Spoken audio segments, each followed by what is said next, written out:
West Tigers podcast, episode 477, nudging closer to 500, a milestone with insights. I'd like to think the finals are insights, but we'll wait and see how we go. But big welcome to Jordan and Josh. Good evening to you both. Howdy, gents. G'day, mate. How you going? Good to see you both. Now, Jordan, you weren't on the weekends, but you were up at Newcastle. So I imagine that would have been a tough game to sit through live. Obviously, Josh and I watched it on, excuse me, on TV. No losses ever easy to watch, but when you were sitting there in the, I imagine it was probably cold and especially It the was rain would have been miserable. freezing. Yeah. Yeah. No, it was. Look, going into half time, I actually felt all right. I thought we completed well. We were doing a lot of things right, a lot of the small things right. We were keeping Newcastle quiet. Like, considering when they made that break and they scored in the opening set, I did put my head down and think, crap, here we go. This is going to be a long day. But then we sort of kind of seemed to fix that problem, and then we got the try through Suka, and I went into halftime going, I did want more points. Admittedly, I was like, six isn't enough. I wanted to be ahead by more, but I was confident. And then I think everyone was looking to the skies and was watching the clouds come through. And then once it opened up, thankfully I was a bit far enough back that didn't get too wet, but it was all right. But yeah, our attack was in the second half. It was dreadful. We didn't execute. We didn't throw enough at the Knights. We needed to throw more at them. Yep. And in the end, the team that took the risk took the reward. And we have to address that. And we'll get into it later, but it's part of why I'm actually a little bit frustrated with some of the team selections for this week, because I feel we're not addressing the actual need to sort of kind of spark up the attack. So we might as well go straight in, and I don't want to preview the game right now, but what stood out to you in regards to what you're talking about? Because you're saying we have made some or haven't made changes from what I you think we saw. made the wrong change. With Luai being out, I would have been going Latu at 6 over Madden. I feel with Dewey's kicking game, we need a bit more excitement and a bit more Yep. unpredictability in the attack. And just putting Madden and Dewey together, I kind of feel it's too much of chalk and chalk, and I think we need chalk and cheese. So I would have preferred Latu to be at 6. I know he's young. I am starting to get concerned just a touch about his development and the lack of minutes that he's getting, because, obviously he got big minutes in the New South Wales Cup the other week, but then he got, I think, maybe 10 minutes Yep. against the Knights. So, yeah, I would have really, really preferred Benji go with Latu over Jock. I think we've got the kicking game, we've got the organizer with Dewey in the squad, and that he needed a bit more flamboyance with Latu at 6. So I've got in my notes to talk about halves in a little bit, but Josh, are we ever going to see Latu in the halves? Because I have been saying for ages, I want to see him play in the halves. I want to see him get a start. I know he played a couple of weeks ago in the halves with Javon, and by all reports, he was really, really good. I just don't understand why Benji won't give him a shot at 6 or 7, depending on who's in or out at the time. So I just think he's wasted. I know he's probably got more utility value than maybe Jock, but I just think he's wasted on the bench. Yeah, possibly. I mean, you know what, though? He's played 10 games this year, and I know he's played somewhere between, 20 to 50 minutes in each of those 10 games. He doesn't have a single try assist, a single line break. If you want to get picked in the halves for an NRL side, you've got to actually show it when you're coming off the bench. Like, you've got to deliver something. And I know he's not always not always playing in the halves, but he hasn't really done much this year. I know we're all, here's this guy and he's going to be amazing. But Jock's won 5 of the 7 games that he's played a full game of this year in the halves. Like, he's been winning and he's been creating tries. And well, Latu hasn't done anything really. He's come on and he's shuffled the ball around a bit, but even when he's been at lock or whatever, he hasn't done anything. He hasn't So created any footy. the What argument are we against wanting him for? the argument against that I'll bring up is the majority of the position that he has played when he's come on off the bench has been hooker. And I would think that he's been instructed to be more a distributor than like an Appy ball player or a roving ruck who runs out a dummy half and tries to create like Appy does. I don't know, but I'm only guessing. But he obviously doesn't give amazing service out of the 9 jersey. I don't think he's had as many opportunities at 13 as he has at 9. I stand to be corrected if someone can tell me I'm wrong, but I'm pretty sure I'm right. I think he's probably being wasted a bit. Good player. I think he's a real footballer, Jordan. But whether he's best coming off the bench again, I don't know. But I kind of agree with you. I think and a lot of people have said it too. I think his development's been wasted a bit. Yeah, it's also hard with it. Like just to counter something Josh said, it's hard the time that he's being brought into the game, and like a few of the games that he's been brought into, he's been brought in when we're on the back foot. Yeah. And he's not going to be able to do much if the forwards aren't rolling forward. And you're right, Nick. I completely agree. I feel that he is being brought on when he plays hooker to just be a doorstop to give Appy a breather. Yeah. He's not out there to create much. He's literally just service from the ground, which unfortunately is very slow. But he isn't. If he was just told to go out there and basically go, look, I want you to play eyes up footy, bring forwards onto the ball. If you see a space, take it, whatever. It's not. He seems to be just a shovel. He's just servicing out of dummy half until for that 10, 15-minute period until Appy's ready to come on. He probably has the potential to turn into a 13 later on in his career, but I think he needs minutes. He needs minutes. He needs that opportunity to have it. Like, I know he hasn't got any try assists as mentioned, but he hasn't really been put in a position to provide that spark. Minutes and consistency, I think. Minutes and consistency, 100%. There is any person, semi-professional or professional, will tell you there is nothing like match fitness. You can do all the conditioning in the world you want, but there is nothing like match fitness. And unfortunately, I think he's been lucky to play a quarter of a game in the last 6 weeks, bar that New South Wales Cup game. Yeah, agree. Josh, just what do you reckon? Like after this week, I know Latu's on the bench again, but after this week, I'd be very inclined to leave him in Cup for the rest of the season and let him play alongside Javon. Oh yeah, I'd have him in Cup this week. I think Lanyon does a good enough job, probably a better job coming on at hooker. And I don't think he's holding his spot on the bench. For me, I don't know. I like maybe he's bench half, but as you said, it's not getting me any development there. I think Cup's his spot, and then you see if it's him or if it's Andrews who you should bring up if there's an injury. I think and then Jarome will probably be back next week, so. I think if you're going to sit a half on the bench, Madden's older and more experienced, and you've already got Lanyon there, you can sit Madden on there, and he's played plenty of footy this year. So, I'd have Latu in New South Wales Cup, and he has to show us something. To me, I've been, we all have high hopes for him, but I got to the point in the season where I'm just not very impressed. He hasn't shown me much, so I'd have him in Cup because I don't think he deserves to be in first grade. I'd love to see him play Cup, not because it's Cup, but because of what we're just talking about, Jordan, getting consistency in a position and minutes. I'd love to see him start building, a bit more of a combination with Javon in the halves and see what they can create. Because we've talked about this a couple of pods ago. I think it was, potentially they could be the future halves pairing in a couple of years' time. Not sure what's going to happen with AD in regards to the halves or where he may end up, but. Potentially, it's a very exciting combination. So I would love to see that flourish or build and flourish in New South Wales Cup and then potentially grow into something bigger and better in the years to come. But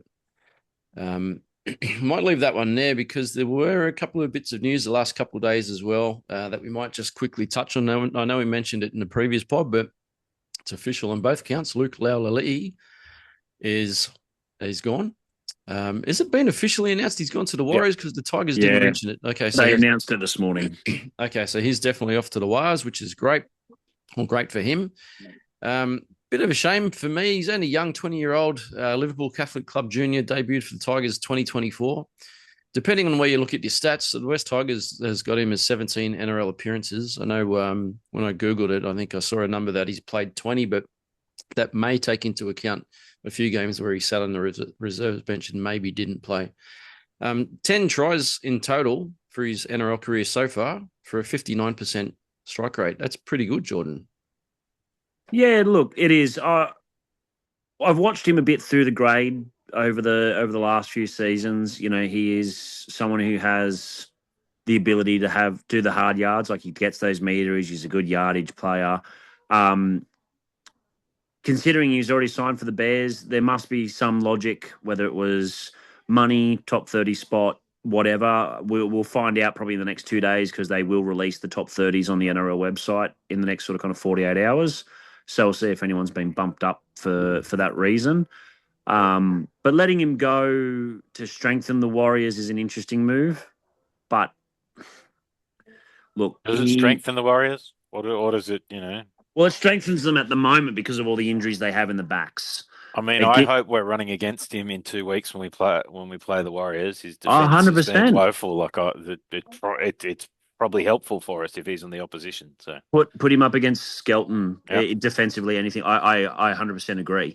But because he was already out the door for 2027, it doesn't really phase me. yeah. I'm not too fussed. We've been critical of his hands and some of his decision making in defence. So he is a young kid. He does have his whole career ahead of him. Um, I don't blame him for taking an opportunity to go over to the Warriors, but at the same time, it's an interesting move. But there has to be some logic behind it. Not sure what that is. But I do prefer probably having him gone and Tupou into the squad, to be honest. He's well down the depth chart for us. I mean, if you look at it, I know we don't have that much, but Tavana's above him. The guys obviously starting on the wing as well as Makasini are above him. I think Sakuru and now Tupou coming in. Fainga's been good in this cup. Like, do we need a short, stubby winger who's not going to be here in 10 rounds? So the fact he No, was already agreed. going, yeah, fine. The Save only ourselves 30K. Yeah, that's true. And on along the same lines as you, Josh, he's out of here in a few months anyway, or he would have been. So it's not a huge issue that he's leaving early. It's interesting though, because I think he played 7 or 8 games this season in the first 10 or 12 rounds. So he played a fair bit early on. He was actually in our starting team, I think, in our first game against the Cowboys at Leichhardt. So he must have been, considered in our top 2 starting wingers at the time. I can't remember if we had anyone out for that first game against the Cowboys. But and then I guess from about round 12, I think it was, he didn't make another appearance. So obviously, I'd say this has probably been cooking for 4, 5, 6 weeks. That Benji's been thinking about it. It's an interesting shift, though. And I'll go to you, Josh, with Junior Tupou. Now, that's also official as of this morning. Announced coming back to the West Tigers this year on a train and trial contract, which will be cheap, and next year in top 30 squad. Yeah, I mean, I give the Tigers credit. We signed a guy with an NRL contract, a top 30 contract, or 2 top 30 contracts because the Dolphins are still paying him and the Roosters were paying him. But he has a contract for this year and next year. Well, we've got him on a train and trial for this year, which is, that seems a good piece of business. And given he had an NRL contract next year, I imagine we had to take on next year's contract. But my understanding is the Dolphins are still paying. I mean, though it was a 500 grand contract with them, so I imagine they're still paying. It's big money, isn't it? We fairly well got this for free because the Roosters wanted a spot. So, so I think that's a good piece of business by the club, which is nice. And look, when he was here, Tigers wanted to keep him. I had a look earlier, and in 2023, when he played the full season, he played 22 games and had 17 line breaks in the year. So, and was making 120 meters a game on the wing. He's been playing a lot of centre at the Roosters in New South Wales Cup too. Look, his hands weren't amazing, and he's obviously not had the best couple of years at the other clubs playing out of reserve grade. I don't know too much about the reasons behind that. I mean, Roosters, it's hard to make that first grade side. But as far as backup goes, he's not short, he's not slow. He can jump. Those are all things we've been asking for. So, yeah, I think it's a good sign. And a guy who wants to come back. He knows the club. We know him. Like he probably has more ability than he's shown in the last couple of years. I mean, the Dolphins did sign into a 500K contract. I mean, he hasn't fulfilled that. He had the talent for a 500K contract. So, and that was 2 or 3 years ago. So, yeah, I think it's a good signing. I think it adds really good depth in the outside backs, and it's an upgrade on Luke and probably an upgrade on Tavana at this stage of his career too. So I wouldn't think he'd be with all the injuries we're facing. I don't know if I think in a couple of weeks he might even have Makasini spot in first grade. So we'll see what happens. That's an interesting one because I said on the previous pod too that I think Makasini needs a rest. I don't know if he looks a bit rattled, Jordan, but I don't know what you saw or noticed during the game on the weekend up there in Newcastle. But for me, I know he's had a tough time since he's come into the NRL. He obviously stood out at that Leichhardt trial game against the Panthers where he ran over a number of players, including Dylan Edwards. And he might not have lived up to the hype this early on in the season, so far anyway. But with Tupou, maybe Josh is right. I mean, he's going to be back up, right? I don't know. Yeah. I'm sort of throwing a lot of angles here at you, right? But with Tupou, I was disappointed when he left to go to the Dolphins because I did rate him from a point of what Josh mentioned, really strong runner of the ball, hits the line really hard. He was quick and he can get up high, but he obviously left for huge money, which obviously failed. So, yeah, well, the club was 100% wanting to keep him. They made that abundantly clear, but the Dolphins' offer was much more. I'm not sure if it was confirmed or not, but there was a thing that I remember hearing that Tupou had this eye condition. He had this eye issue, which he did get surgery not long after he left us, but it affected his vision when he looked up. okay. Which apparently was attributed to his high ball issues. I paid attention to him a bit for the Roosters this year. He doesn't seem to have those high ball issues anymore. Like he was getting up there, he was getting in there. He has been playing centre a bit, but there were times he was dropping back at wing.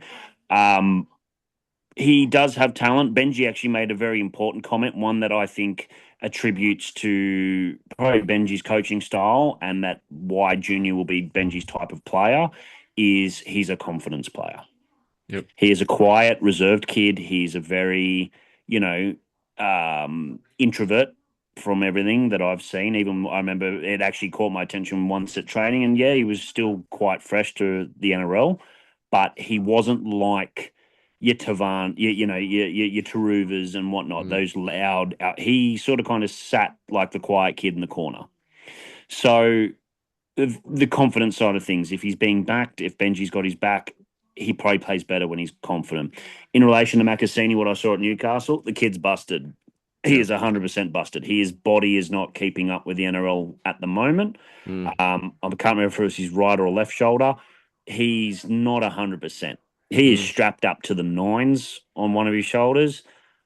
I do not think that's what probably concerns me. If St. George are smart, they are running at that gap between Madden and Makasini all day. I mean, there's some big gaps in both those backlines this weekend because he's opposite. He's playing against Matt Feagai, who is just not an NRL standard player, and Val Holmes, who has probably been that's the biggest drop from form that you've probably seen in a season that he's showing this year. Yeah, so I think there'll be both teams will be running a lot of balls at the centres, I would imagine, this weekend. And he doesn't talk enough. Like I was on his side at one stage, and the communicate, it's a thing you'll learn, and it's getting that confidence to be able to speak up against seasoned NRL players. But his communication and defense is nil and void. Yep. Like I didn't hear him once. Taruva, you can hear from the other side of the bloody field, but yeah, Makasini needs to find his voice in defense, and I think with Dewey out there, because Dewey's communication defense is actually quite well. It is one of the biggest improvements in his game. They ran that play down Makasini's side probably 5-6 times and nearly broke. Like they broke a couple of times, but nearly pretty much every time they did, they made that overlap because he's not talking with his outside man about who he's got. So yeah, I think Makasini needs a rest. I agree with Josh. I think we'll probably see, if not next week, maybe the following week, we'll probably see Tupou in and around the squad making his return. That point about being quiet. Now, I know people can be naturally quiet. That's the way they're built.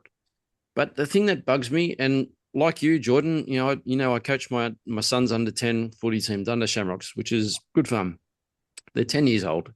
I'm always telling these kids when we train, And I'm telling them before they run out on game day, when you're defending, I want everyone pointing to the player that you're marking and everyone talking to each other in your team.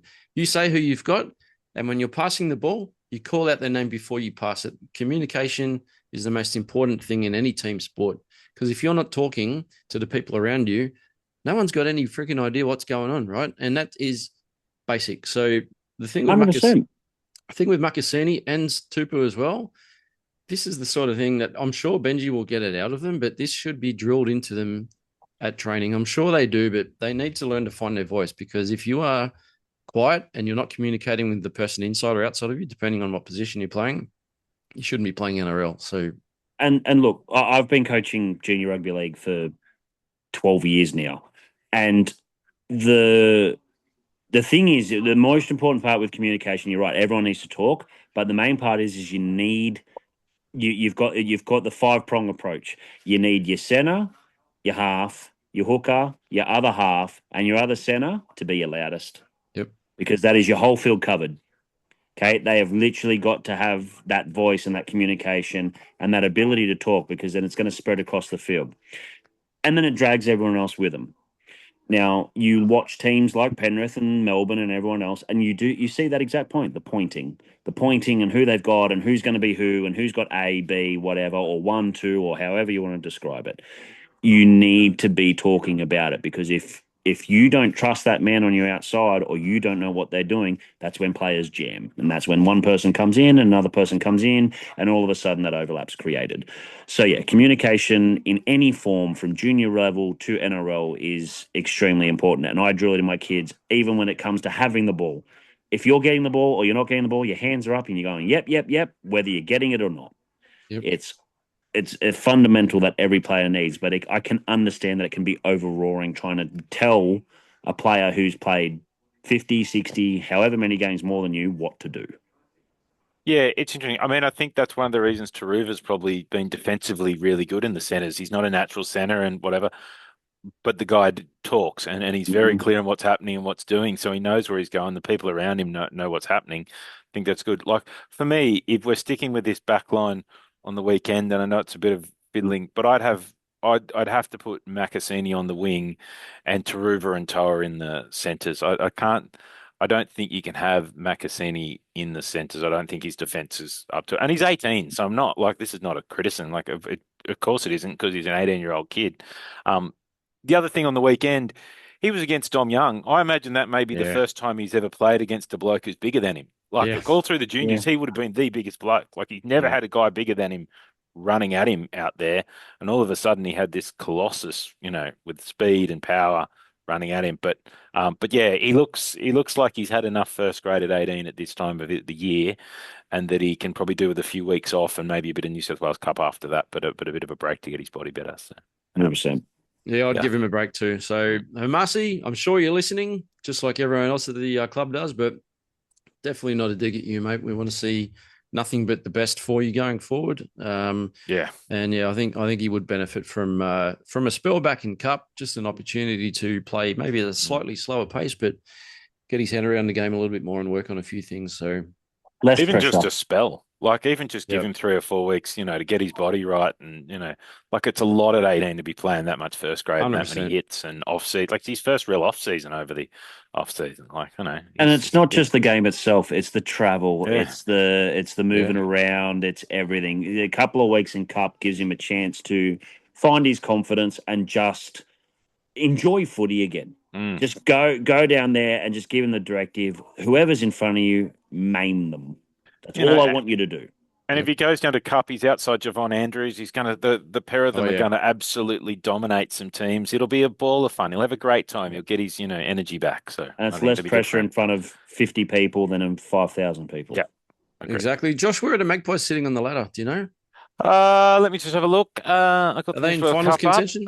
They're in contention. They've had a good run the last little while. They're not. They're sitting 8th at the moment. Dragons are 9th. So I think the top 5, maybe 6 qualify in New South Wales Cup. So yeah, if they got a win this week, they'd start creeping up towards. And Souths, who are 5th, play Penrith, who are 1st.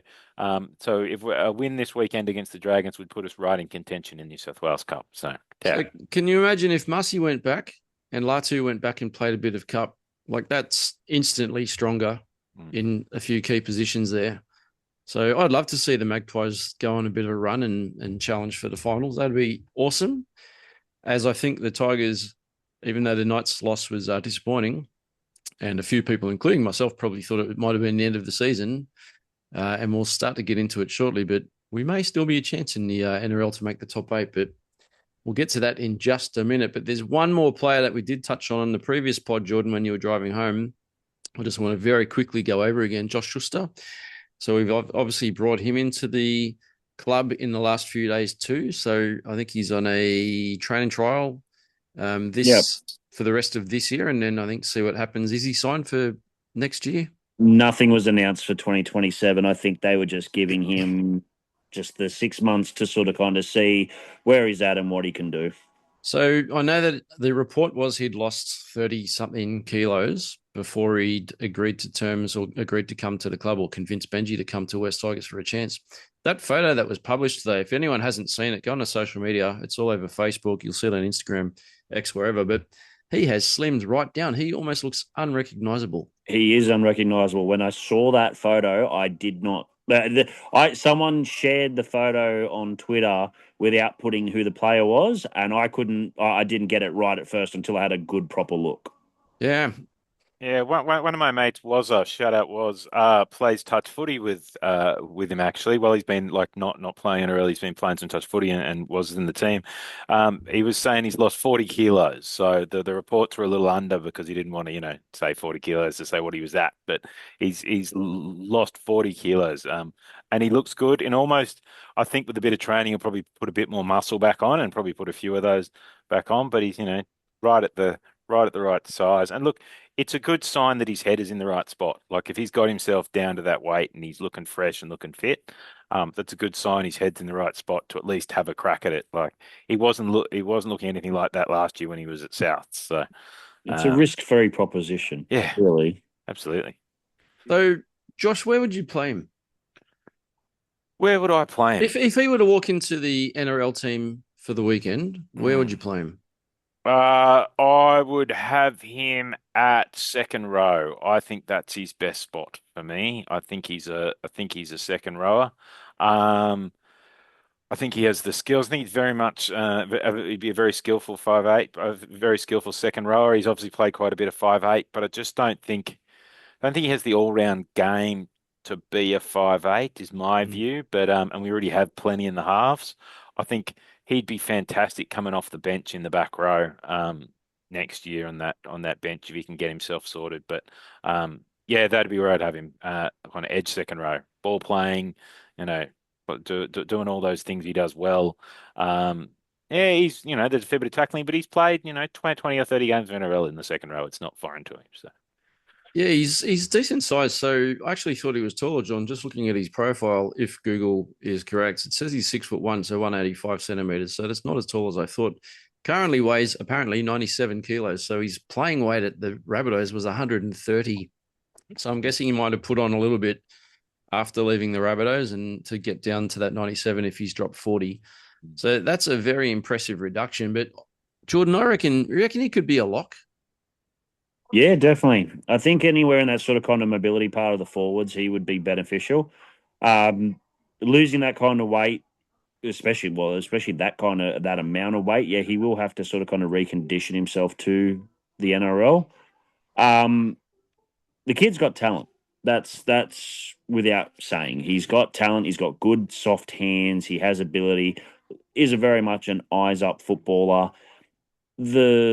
The fact that we've got him on a train trial deal where a couple of years ago Scott Fulton was trying to push him on us for about 800,000 a year or more, that's great business. The kid seems to have the hunger. He's had a good chat. Samuela has come to the club and come to Benji and said, look, I want you to give him a chance. They've had a good chat. Benji says, well, he knows this is probably his last chance to really give it a good shake. So I think it'd be a great redemption story. Not that he's necessarily done anything wrong, but it was just, a wasted talent that we've seen over the years with a lot of players. But if he get himself right and he can add value, I would definitely aim to have him at that 13 or second row or just that off the bench kind of forward. 5'8". Yeah, I don't know. He's got the skill. He's got the skill for sure. But is he going to displace who we've already got? No, probably not. So yeah, I'd aim to have him in that sort of kind of real ball playing 13. Although in saying that, I have actually quite enjoyed Seafarth. I think our attack looks better with Seafarth at 13, with the way he can hold that ball and pass it out to playing that sort of kind of second receiver. But Schuster would add that pace and ability in that similar position. I think what he also gives you off the bench is that if you have him as having there, he can come on and play second row, he can come on and play lock, he can come on and fill in if someone's injured in the halves. So it allows you these days with the 6-man bench, gives you a little bit more versatility on the other picks. You don't need a half backup like we've been playing a half off the bench all year. Well, if you got him, you've actually got a second rower there who can fill in if you have any injuries at halves, which because otherwise you're not bringing a half on. So, yeah, I think if he can get himself right, I mean, it's a good option to have at the club, and we'll probably get him for as Jordan said, a much better price than people have historically. So I think he's still getting paid by Manly, or at least he got enough payout that he's that he doesn't need the money. It's either this year or next year's. Was the last year of his original deal with Manly. Yeah, I think Manly are probably still raiding piggy banks trying to find money to pay out Josh Schuster. They didn't they pay $1 million a season? It was huge Close money. to huge money. What I remember, crazy money. Yep. Massive money. You mentioned Alex Seyfarth a minute ago, Jordan. I just want to send a shout out to Big Red, Alex Seyfarth, because I was actually in traffic yesterday, funny enough, driving across the Silverwater Bridge, and someone in a big red ute was sitting right on my tail, and I had a look in the mirror. Alex Seyfarth. So, Alex, love your work, mate. Maybe just keep it a little bit of distance between yourself and the car in front, but good player, Alex, and looking forward to watching you play again this week. I'm sure he was saying he was driving behind some bloke 20 k's under the speed limit or something for sure. Quite possibly. I'm running low on fuel, so I'm trying to be economical. But anyway, that's a story for another day. Now, we slightly start to move on before we get to the Dragons game. It's funny because I just want to send a quick shout out to a fellow called Pat Diva on the West Tigers podcast Facebook group. So he did make a good post this afternoon, saying that the last thing the team needs to do is look at the table, and we're going to and to leave that for the fans. So tonight I thought we're going to have a look at the table because we are the fans and we can talk about that. And a few weeks ago I did call this the Dare to Dream segment when we're a bit further out. It's probably getting more like a don't want to be nervous segment, but I didn't want to think too much about potential matches, who we've got, who we can beat, who we might lose to. So my work is actually encouraging us to use AI a lot. So I threw it all into ChatGPT and I said, ChatGPT, tell me what the West Tigers' chances are for the rest of the season and tell me where we're going to finish. So I'll go through it very quickly, line by line or round by round, and get your boys' opinion. So round 18 this week, we've got the Dragons away. ChatGPT says we're going to win with 65% confidence. Agree? Yep. Hopefully. I hope too. So I don't have as much as 65% confidence. Never do. Probably 50.1%, but I'll go along with that. So that gets us to 20 points. Then we got the Warriors away. It says we're going to lose with 35% confidence. Except it's the Warriors at home. At home? Or at their home? Yes. No, our home. Yeah. It's at Campbelltown. Oh, it's at Campbelltown. Oh, okay. It's Friday night at Campbelltown. Okay, so ChatGPT got that wrong. And still Warriors aren't a big fan of Campbelltown Stadium. That's true. I can't see us winning, but what do you think, boys? We may have Samuela back, possibly. And they have no Mitch Barnett. It's a Friday after Origin. They have no Jackson Ford's out injured. I have a real suspicion on a cold Friday night that we might get that one.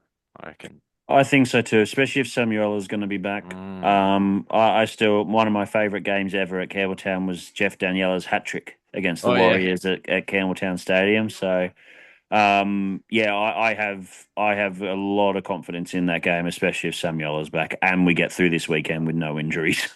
Okay, well, as the host, I'm going to overrule you and agree with ChatGPT. I'm going to say we're going to lose that one, so we're still on 20 points. I hope we win, but anyway, the week after we play the Bulldogs, and ChatGPT says we're going to win. Yeah.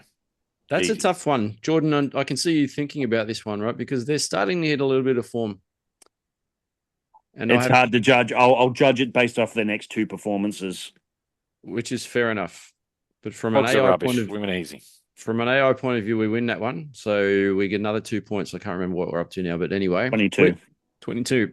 Week after, we've got the Raiders, and I think that's down at Canberra. ChatGPT says we're going to win. Yeah. If you watched that game against the Dragons on the weekend, neither of those sides would have won a New South Wales Cup game. So I can't put my finger on the Raiders. I can't put my finger on what's wrong with the Raiders. Yeah. Yep. Fogarty. But it is wrong. Whatever is wrong is wrong. It's wrong. It is. They've got the squad. I don't get it. It's just bad to watch. And I've like they're kind of my second team, the Raiders. I spent a lot of time in Canberra. But like they are, it's just all looks bad when you watch them play. Like there was miracles that got them home against a woeful Dragons. So the Dragons should have won that match effectively. Like that's they would have if the they Raiders didn't were. get that ridiculous call on that try. I could not believe that. Mm-hmm. And it was 2 runaway tries. Like so, if we can't beat the Raiders, we aren't trying. Famous last words. Well, let's hope they're bad when we play them, and let's hope that's another 2 points in the bank, which I think takes us to 26. The following week, believe it or not, it's a home game against the Eels at Combank, of all places to play the Eels. ChatGPT says we're going to win. Yeah, we should. Yep. The thing is with those games, as the season gets on, and again, that's why I said like with the Bulldogs one, it'll depend on how their performances lead up to it. If their season's done and dusted, and well, like it is pretty much for Parramatta, but if their seasons are done and dusted, and they've already got their eye on the holiday, I have a bit more confidence. But if they start getting a win and a run, and then that whole magical term of mathematical possibility comes into play, that's when you start to worry. And it's also fitness. Like if we can keep the team on the field with Samuela back next week, then I think the Warriors game maybe was a bit of a stretch, but I think we should. These are all games we should win. These are teams that have been worse than us this year. So if we can get that virtually a full team on the field and keep it on the field, centre worries me. But other than that, I think we should win these games. I think that's a good run of games we should win. And I'll give ChatGPT a bit of credit. It actually gave me a justification for the wins and losses. And it did say with a number of players set to return in the coming weeks, and as long as we don't have any more major injuries, that these are games that we potentially should win. So ChatGPT, well done. I believe that win over the Eels is 3 in a row, Jordan. So congratulations, you've got it right again. That takes us up to 28.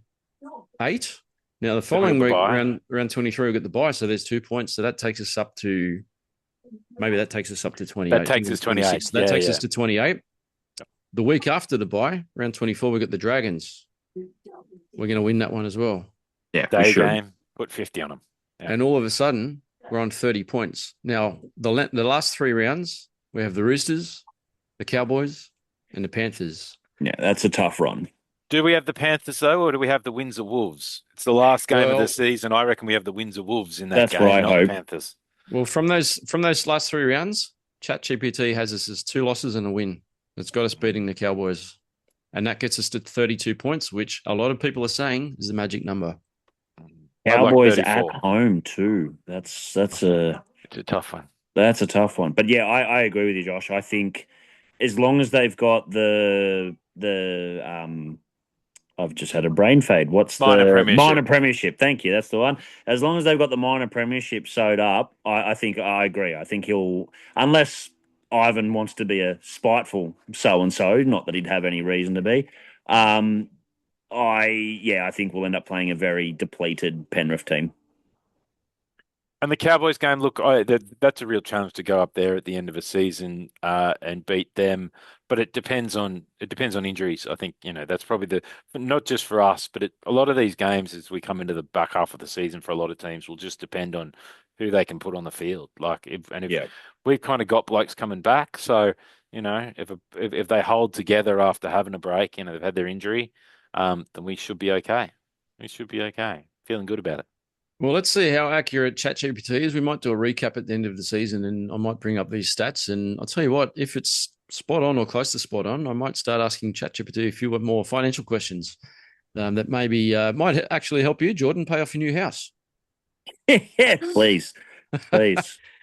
we'll wait and see what happens. But yeah, fingers crossed we get over the Dragons because it all starts with the first game. And talking about the Dragons, let's get into the game preview. So Saturday, the 4th of July, 5:30 p.m. down at Kogarah. You going, Jordan? I know you like to go to as Yes. many games as possible. Josh? No, I'm not going there at the moment, although that might change. There's always a chance that might change. So that one, it would be a nice place to go, and it's not that far away. So I might reconsider that as the weekend goes on. We'll see Get how there it early. goes. Parking is terrible. Good to know. I haven't been there for years, but yeah, I won't be getting there. Unfortunately, I think I'm going to be stuck with a bit of actual work across the weekend, which I'm not looking forward to doing. But I will be watching the game most likely on the lounge. But the weather's actually meant to be fine, Jordan. So you might not have to take your poncho this week, which would be a good thing. It'd be nice. Kogarah's not exactly a happy hunting ground for me. It's actually the only stadium in my lifetime I've had a ban at. Um, that's a story from a long, long, long time ago. But Is this a story you want to share? gladly. I was only 16 or going on 17 at the time. We were playing them there. So this is what, 17. So this is, 17 years ago.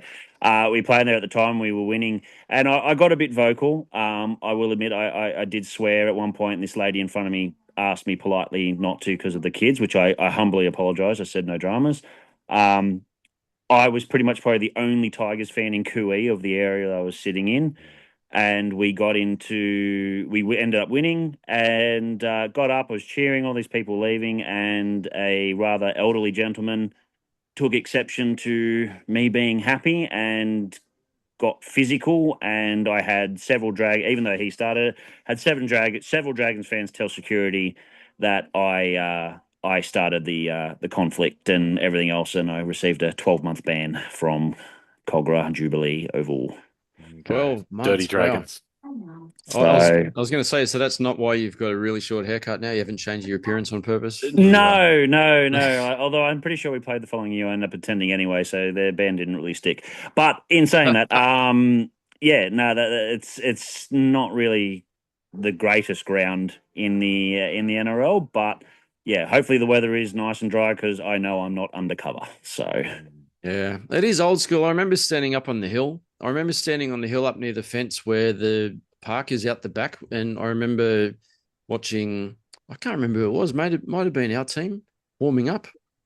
I could even be getting confused with the Magpies game that I trained at in 2008 because I think we might have warmed up out in that backfield before we played on Kogarah back in the day. But yeah, old school suburban ground. I do like the suburban ground, so I hope there's a good atmosphere out there. Hopefully, there's enough Tigers fans to make a bit of noise because it's obviously you can't understate how big this game is. Like the Newcastle definitely. game was huge, but if we lose this one, I think we're gone. Like I think it just Yeah. gets too hard. My biggest concern's the record, because if Dragons lose, they have the worst record since the Knights season, I think it was. So, yeah, and we know what it's like as Tigers fans when it comes to these kind of things, when it's meant to be a certainty and everything else. Losing Luai doesn't really help, but I was really hoping Samuela was going to be back this week, but he's not. So was I, because that was all the talk from Benji the week before that Samuela should be back early, and they were targeting this week, and then all of a sudden his name wasn't mentioned, and I haven't heard anything else. Josh, have you heard anything about Samuela this week? I haven't seen anything. No, I think next week they're expecting him back. So, what is this week? What are we, round 19? I think round 20 was the original thing, but I think it was going to be a week or two early. So maybe next week, I think he's hoping to be back. So, Round 18 this week. I know the yeah, round original return 19. date, I think, was round 22, but he was flagged to come back a fair bit early. But anyway, Yep. fingers crossed he's back next week. But who is back is Alex Twile, Jordan. So he's a huge inclusion. He'll help to lock up a bit in the middle and hopefully do that talking that maybe some of our quieter players don't do. Yeah, and hopefully take away this obsessive fourth play option of Terrell May. It's something I did notice a lot in Newcastle, and it's too slow. Especially that's probably the one thing I'm starting to get really critical with Benji with his bench placement with the forwards. I know Alex Seafarth can play in the prop rotation as well, but I really probably would have given Pete Tatio a go, just to minimise May's minutes. He's starting to get lax at the back end of games and Agreed. 80 minutes in the front row in the NRL is a tough ask. Yep. Constantly. So hopefully, yeah, with 12 being back, it'll hopefully fix that part because he was sort of kind of doing that last little, speed up against the markers, playing the quick play of the ball, getting the kick away kind of thing. So, but defensively, he will shore up a lot of things. He's a big inclusion for us, and hopefully our back line is on song because the last thing, even though Josh said, I know Valentine Holmes has had a bit of a fall in form. I really, really hope we don't give him a platform to sort of kind of pull our pants down and spank us in front of their home crowd. But if Benji's smart, we're targeting Gutherson all day, every day with the high kicks, Buller, the tall, run, just that midfield bomb and getting him under pressure because Gutherson looks like someone who should have retired 12 months ago. Yeah, look, he is getting older and he's pretty weathered, right? He's had a lot of injury issues and he's had a great career. I think ideally for him, if he had the choice, he would have finished up at Parramatta. But I like what he's done at the Dragons. Actually, I remember when he went over that first preseason. I don't want to talk too much about Dragons, but the stories where he was super fit, he was super vocal, he was walked into the place, wanted everyone to accept him, and he was winning all of the fitness tests during the preseason and earning that respect. And I've got a lot of respect for Clint Gutherson. I think he's a really good player. I think he'll have a crack on the weekend, but hopefully you're right, Jordan. Hopefully he's slowed down enough that he'll get run over and trampled. He looks so slow. I can't remember what forward it was the other week who ran around him. Yeah. Actually, I think it might have been the Knights game, but he looks like he's lost so much pace. Yep. Yeah. And look, the Dragons team does reflect that Gutho probably is still the fittest player in that team because they haven't been very good this year. And so perhaps him winning all the fitness tests should have not been looked at as a positive, but perhaps a bit of a concern for how unfit the rest of them were. I think, obviously there's some concerns in the back line, but I think there's more concerns in their back line. I think Adam's second game back, Jock with a week to freshen up. I mean, I know it was a head injury though. Like it's probably sometimes good to have that week off. I think they'll look good and they'll play plenty together this year. The weather hopefully will be a little better. I don't think the conditions did either team very much favors. I think the wet weather probably helps the Dragons because lower scoring games but they just can't score points. Like they've been getting in positions all year to score points. They just can't score them. So, and their forward pack it'll be in 2 or 3 years. They'll have a really good forward pack. At the moment, it's not up to like they're all great potential players. I think as I said, I think 2 or 3 years they'll have a really good side.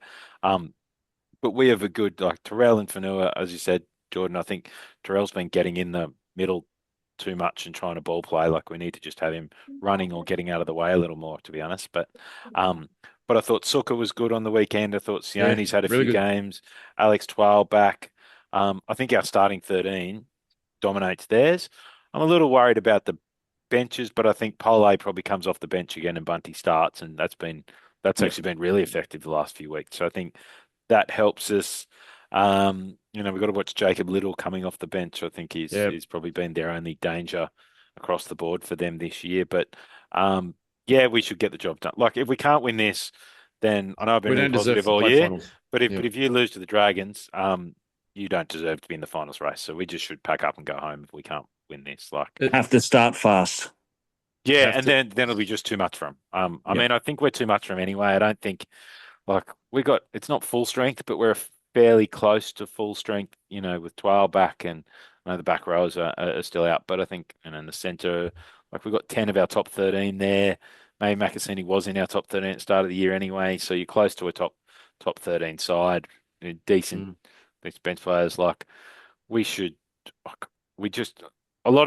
If we played like we did on the weekend, to be honest, it's probably enough to beat the Dragons. Like that's kind of where they're at. So, and I think we'll play better. So, I think we'll attack more because you just put a bit more attack on the Dragons, and you're going to get a couple, and then and they're not going to get any. So you're fine. So. The thing for me, yes, we have to start fast, but we also have got to start believing in ourselves and start building on a better start. So we got up to a 6-0 lead, against the odds. I thought I was like you, Jordan, against the Knights. I thought after the first minute when they ran up and scored, which was disallowed. I thought we are going to get 50 put on us. But then we fought back into that game. We got up 6-0. And then we kind of looked like we shut up shop. It was almost like we'd done enough. Let's just tackle our way through the second half and try and close this out in a low-scoring, hard-fought game. I want to see us start quick against the Dragons and get on top, build momentum, start to put on a few more points, and don't finish playing. Play to the 80th minute. We did it early in the season. We smashed the Cowboys in our first game. Everyone was excited and they went on with the job. We've got to start going on with the job a lot more. I hate this shutting up shop early. It drives everyone mad and it gives us no confidence as fans sitting there watching the team either. Yeah. And surely that's going to have a lot to do with their self-belief as well. 100%. And the thing is, you can be a completive team. Like everyone loves, oh, yeah, we completed 16 or 17 sets. Fantastic. Yeah. What point is that if you haven't scored points? Yep. I mean, that's the Dragons season. So, and we don't want to be like that. I mean, they're doing that. They're trucking it up and they're not doing anything with it. And then they're trucking up and they're like, aren't we doing great? And it's like, no, you're not really. Yeah. So we can't keep Chance doing your that. hand, get some shape, play out the back, straighten up. It's a look, rugby league's, you know, I've never played professional rugby league. I played semi-professional, but it can be a very simple game sometimes. And all you have to do is play straight, suck in a couple of defenders and you can create an opportunity. But all of a sudden we're playing, as you said, Nick, we shut up shop and we will think, oh, we can grind this out. Yeah, grind it out if you're ahead by 18. Yeah. Not ahead by 6. It's you've got to have the ability to score points, and we need a chance of hand, throw it around a little bit, rattle them early, and just march on from there. Yep, 100%. So I think there's a few things that can help us this week. Obviously, with Alex Twal coming back, that's a massive inclusion. Even Alex Seyfarth shifting back to the interchange bench, I think will maybe help out Terrell possibly. So you could even bring him on to give Terrell a spell for 15 or 20 minutes and let Alex do the hard work, who I think's been playing pretty well this season. Only thing with Alex Seyfarth, hello, Big Red again, but too much sticky spray on the hands last week. He dropped that ball playing the ball and it stuck to his hand as he lifted his hand up. So maybe reduce the amount of sticky spray just to cut out that stuff. I refuse to use it. Yeah, never. Well, hopefully they won't need it this week if the conditions are going to be dry, but that's a big one. In regards to the shape you were talking about, Jordan, we might see some shape this week. I'm very interested to see the combination again of Jock Madden and AD in the halves. We saw it earlier in the year. The first time we saw it when Romeo was out was against the Warriors over in Auckland. When we beat them 32-14, and that was very unexpected. And a few people on social media have said, yeah, Jock had 2 great games early in the season. What's he done since then? Well, maybe it's combination. Let's see how he goes next to Dewey again. It gives Dewey the ability to run. Correct. He gave that Warriors game was all Madden giving Dewey space on his outside man. That's why it looks, and that's why Dewey looked like an absolute superstar, because Jock dug into the line and gave him space. Really good shape too. As you said, that he creates that because he creates shape across the board. On the other hand, though, you've got Madden and Makasini next to each other on that left-hand side in defence, and that's a concern. Neither of them have shown. You should put Taruva on Makasini. I agree with you what you said earlier, Josh. Put Makasini on the wing, put Taruva as his centre. Yep. Those two can chat with each other, and then make sure you give Sione the directive as anyone gets on your outside, you chase like your life depends on it. Let's not talk about our deficiencies too loudly in case Dean Young is listening. So we'll just skip over that. But, boys, I'm looking forward to the game. I find it very difficult sometimes. I think I was telling Joel after the pod last week, after we finished recording, that I love watching the Tigers play, but I get so anxious about the result. And when it's a tight, dire game in wet conditions like last week against Newcastle, I find it very difficult to sit through 80 minutes without my stress levels going through the roof and without feeling a bit off. And I do look forward to a glass of red when the game's over, just to calm down a bit. Jordan, I know you're a non-drinker, mate, but for me, it's managing the highs and lows. But I don't know, boys, what are you thinking? Score predictions? Jordan, look like you're ready to go, mate. I want to go confident. I want this to be the game that builds us up to a good run to the end of the year. I'll go 34-12 to the Tigers. Josh? I was thinking fairly close to that too. I had 38-12. I think the Dragons can't score enough points, and I think we have I go look at that side. I think we have enough talent to put that one away. Doesn't mean we do all season, but I think for this one we have enough talent to put them away. And if we don't, well, then we may as well shut up shop for the rest of the year. I do agree with you, boys. While we were talking, I actually put into ChatGPT, how many points will we beat the Dragons by this week? And the response is, my predicted score is the Tigers will win by 8. The score will be West Tigers 28, St. George Illawarra Dragons 20. So let's see how ChatGPT goes this week. I might even, for my tipping comp this round, ask ChatGPT for the responses or the results. So I'm going to give that a crack.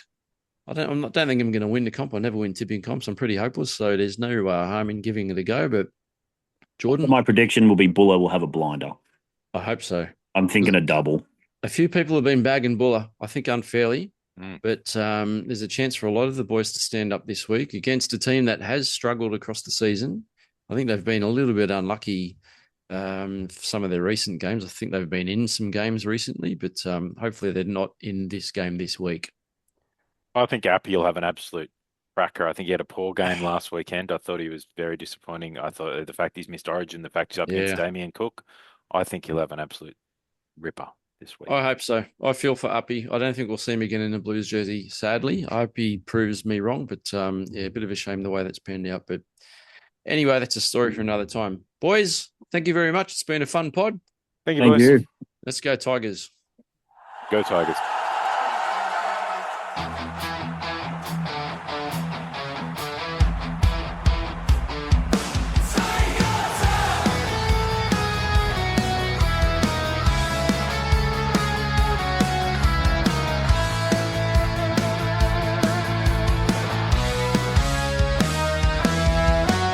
Friday night, lights are bright.